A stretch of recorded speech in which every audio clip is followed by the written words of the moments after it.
Ils ont excisé ma fille pendant ses vacances, partie 2. La vieille dame enfonça cette petite lame dans la chair de ma petite princesse et coupa ainsi l'une des parties la plus importante de son corps. Ma petite princesse était allongée dans le sang, criait, pleurait, mais malheureusement, il n'y avait personne pour venir à son secours. Quelques jours plus tard, ma petite princesse tomba grièvement malade à cause de douleurs intenses, à cause des hémorragies.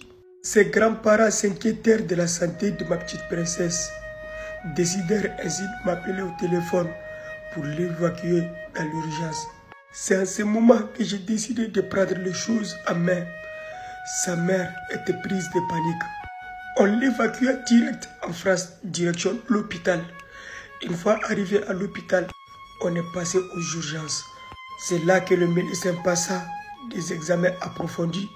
J'étais assis dans la salle d'attente avec ma femme, en train de lui réconforter. Soudain, le médecin sort en secouant sa tête. Il nous appela de nous suivre dans son bureau.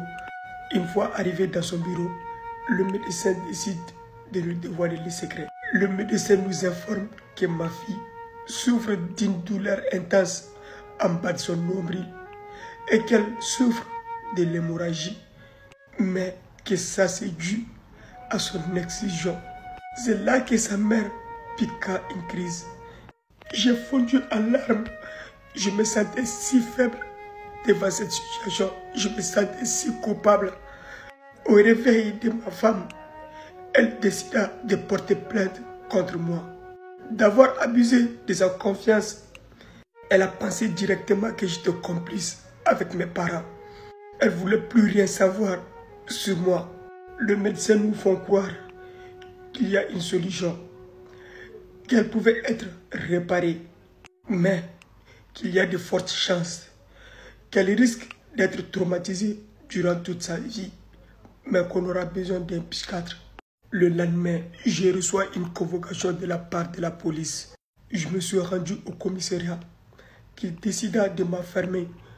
En attendant mon procès, le jour de mon procès, le juge décida ainsi de me retirer ma carte de séjour et m'infligea 10 ans de prison, 5 ans de prison ferme et 5 ans avec sursis, avec une amende de 15 000 €.